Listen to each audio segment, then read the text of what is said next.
और अब बात करते हैं मध्य प्रदेश की। वहां भी मुख्यमंत्री के नाम को लेकर चर्चाएं तेज हैं और इसे लेकर कल आने वाला कल जो है तब भाजपा विधायक दल की अहम बैठक होगी और इस बैठक में नए मुख्यमंत्री को लेकर नाम तय किए जाने की संभावना है।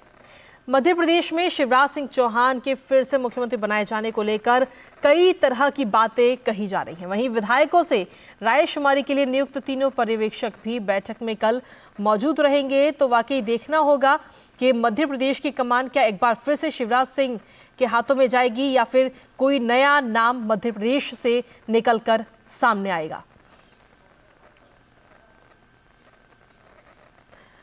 और इसी पर ताज़ा अपडेट लेने के लिए तीनों राज्यों का रुख कर लेते हैं, जहां पर हमारे पूरी टीम इस वक्त मौजूद है। मुरारी गुप्ता इस वक्त मौजूद है जयपुर में, उनके पास चलते हैं। वहीं श्रेयस इस वक्त जुड़ रहे हैं हमारे साथ में भोपाल से, जो कि मध्य प्रदेश की पूरी जानकारी देंगे। और वहीं सोमेश पटेल जुड़ रहे हैं रायपुर से, जो कि छत्तीसगढ़ की जानकारी देंगे। आप तीनों को सुप्रभात। और सबसे पहले सोमेश आपके पास में आना चाहेंगे, क्योंकि आज अहम बैठक होने वाली है छत्तीसगढ़ में। विधायकों की जो पर्यवेक्षक आज वहां पर पहुंच रहे हैं, तो किन किन नामों को लेकर सस्पेंस अभी कहीं ना कहीं नजर आ रहा है? ऐसे कौन कौन से नाम हैं जो खबरों में बने हुए हैं, मुख्यमंत्री पद की रेस में आगे चल रहे हैं? सोमेश। रितिका, मैं जरूर आपको बताना चाहूंगा, एक बार छत्तीसगढ़ में चौथी बार बीजेपी ने जीत हासिल की है और 54 सीट लाया है। जिस तरह से छत्तीसगढ़ में बहुमत, छत्तीसगढ़ में जिस तरह से बीजेपी भारी प्रचंड, आज विधायक दल की बैठक होगी। ऑब्जर्वर दिल्ली से कुछ देर में रायपुर पहुंचेंगे और आज 12 बजे के करीबन कुशाभाऊ ठाकरे परिसर में यह मीटिंग रखी गई है। विधायक दलों की बैठक होगी, ऑब्जर्वर विधायक से मुलाकात करेंगे और विधायक दल की बैठक के बाद यह सस्पेंस खत्म हो जाएगा कि छत्तीसगढ़ का मुख्यमंत्री कौन होगा। मैं छत्तीसगढ़ की अगर आपको मैं बात करूं तो सन 2000 में छत्तीसगढ़ की स्थापना होती है। 3 साल के लिए अजीत जोगी को मुख्यमंत्री बनाया जाता है। 2003 में विधानसभा चुनाव होता है और जिस समय बीजेपी 50 सीट पर काबिज रहती है और कांग्रेस को 37 सीट मिलती है। उसी तरह 2008 में भी बीजेपी को 50 सीट मिलता है, कांग्रेस को 38 सीट मिलती है। 2003 में भी बीजेपी को 48 सीट मिलती है, कांग्रेस को 38 सीट मिलती है। 2018 में बीजेपी 15 सीट पर काबिज होती है। तो जिस तरह से छत्तीसगढ़ में मुख्यमंत्री बनने को लेकर नामों की चर्चा चल रही है, जिसमें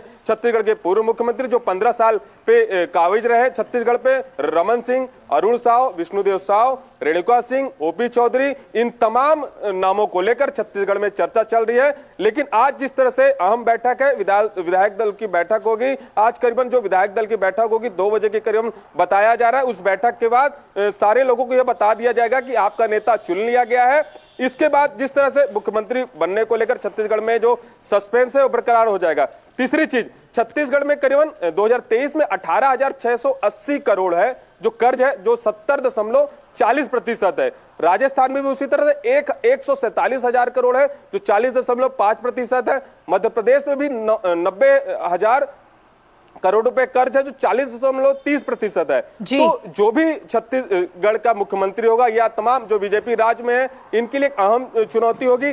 तीसरी जो महत्वपूर्ण बात है, 2023 में लोकसभा चुनाव है। इन चुनाव को मद्देनजर रखते हुए इन तमाम नामों पर जो छत्तीसगढ़ में जिस तरह से मुख्यमंत्री कौन होगा, तो एक सही रूपरेखा के आधार पर छत्तीसगढ़ का मुख्यमंत्री तैयार किया जाएगा। जिस तरह से छत्तीसगढ़ में भारी मतों से बीजेपी ने इस बार चौथी बार जीत हासिल की है, जो चाहे मोदी की गारंटी की योजना के बाद छत्तीसगढ़ में एक बार बीजेपी ने अपना परचम लहराया। तमाम वादे हो, जैसे महिलाओं को 12,000 रुपए देने की बात हो, 3100 रुपए किसानों को देने की बात हो, 500 रुपए सिलेंडर देने को, इन तमाम जो अहम इन सारे चीजों को लेकर छत्तीसगढ़ में एक बार फिर से मोदी की गारंटी को लेकर छत्तीसगढ़ में एक सरकार बनी है। लेकिन कहीं ना कहीं आज जो मंथन है मुख्यमंत्री को लेकर, आज ये मंथन खत्म हो जाएगा और शाम तक ये क्लियर हो जाएगा कि छत्तीसगढ़ का मुख्यमंत्री कौन होगा विधायक दल की बैठक के बाद। बिल्कुल, यानी कि ये माना जाए कि तीनों राज्यों को लेकर अगर देखा जाए तो सबसे पहले छत्तीसगढ़ में मुख्यमंत्री के नाम का खुलासा किया जा सकता है, ऐलान किया जा सकता है। ठीक है, आपके पास में वापस आएंगे। इस वक्त हमारे साथ में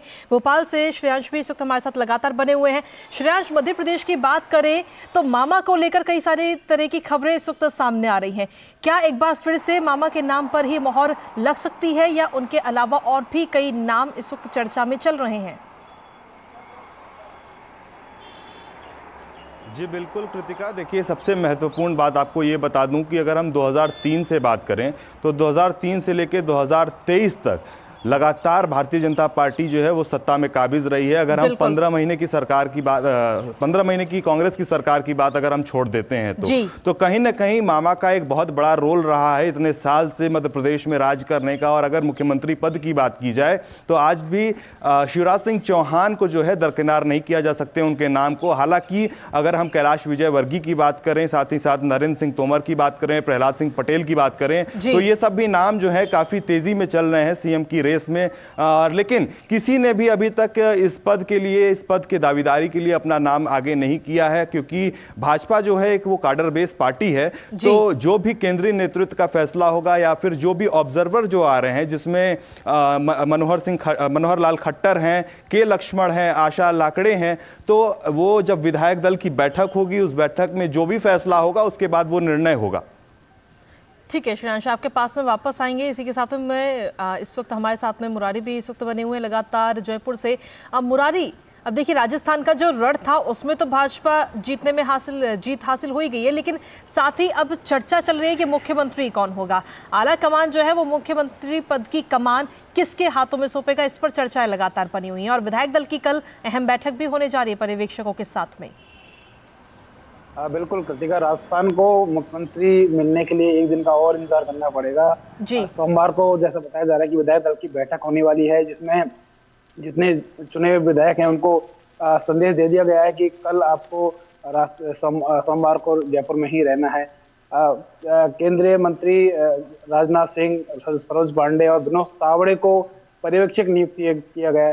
राजनाथ सिंह का पर्यवेक्षक के रूप में नियुक्त करना अपने आप में एक कह सकते हैं कि बड़ा मैसेज है राजस्थान की सियासत के लिए, क्योंकि जिस तरह पिछले 2003 से लगातार वसुंधरा राजे राजस्थान में भाजपा का नेतृत्व कर रही है, तो उनको कहीं ना कहीं पॉलिटिकली सेटलमेंट करने के लिए मुझे ऐसा लगता है, जो राजनीतिक विश्लेषक है उनका मानना है कि कहीं राजनाथ सिंह को इसीलिए एक सेटलमेंट करने के लिए साथ भेजा गया है। राजस्थान की अगर बात करें तो केंद्रीय मंत्री गजेंद्र सिंह शेखावत सहित पूर्व मुख्यमंत्री वसुंधरा राजे तो है ही, इसके अलावा सीपी जोशी, बाबा बालकनाथ का नाम बीच बीच में चल रहा है। कुल मिला के लगभग 5 से 6 नाम ऐसे हैं जो लगातार मुख्यमंत्री की रेस में बताए जा रहे हैं। हालांकि ओम माथुर और बाबा बालकनाथ ने कल स्पष्ट रूप से कहा कि वो मुख्यमंत्री की रेस में कहीं नहीं है। हालांकि किसी ने भी अभी तक कह सकते हैं कि मुख्यमंत्री पद के लिए अपना दावा नहीं किया है। तो एक केंद्रीय नेतृत्व की तरफ से एक मैसेज है, उसको लेकर तीनों पर्यवेक्षक कल विधायक दल की बैठक में आएंगे। और ऐसा कहा जा रहा है कि शायद हॉटलाइन के बीच में, हॉटलाइन से जुड़कर, केंद्रीय नेतृत्व से जुड़कर विधायक दल की बैठक में ही मुख्यमंत्री कौन होगा उस नाम की घोषणा विधायक दल की बैठक में हो सकती है। जी कृतिका, चलिए ठीक है, बहुत बहुत शुक्रिया आप तीनों का तमाम जानकारी और अपडेट्स देने के लिए। और इस खबर पर लगातार अपनी नजर बनाए रखिएगा ताकि हम अपने दर्शकों तक सबसे पहले इस खबर को लेकर हर एक अपडेट पहुंचा सके। बहुत बहुत धन्यवाद आप तीनों का। तो जिस तरीके से देखा जाए तो तीनों ही राज्यों में अब मुख्यमंत्री कौन होगा इसको लेकर लगातार कवायद हो रही, पर्यवेक्षकों की नियुक्ति की जा चुकी है और आज और कल में जल्द से जल्द ही जहां तक देखा जाए तो तीनों राज्यों में मुख्यमंत्री के नाम का ऐलान बीजेपी के द्वारा किया जा सकता है। इस पर नजर हमारी लगातार बनी रहेगी, लेकिन इसी बीच वक्त एक छोटे से ब्रेक का है। आप बने रहिए हमारे साथ, जल्द हाजिर होते हैं।